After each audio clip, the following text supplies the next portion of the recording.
চলো আজ আমরা একটি টেস্টি অ্যান্ড হেলদি ডেজার্ট বানাই।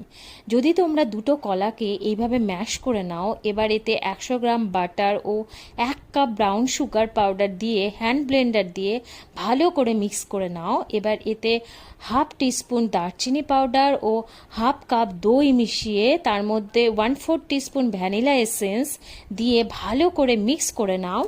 এবার একটি ছাঁকনির মধ্যে 1 কাপ ময়দা, half teaspoon baking powder, 1/4 teaspoon baking soda আর 1/4 টিস্পুন নুন দিয়ে ছেঁকে সেই ব্যাটারের মধ্যে মিক্স করে একটা থিক ব্যাটার তৈরি করে নিই।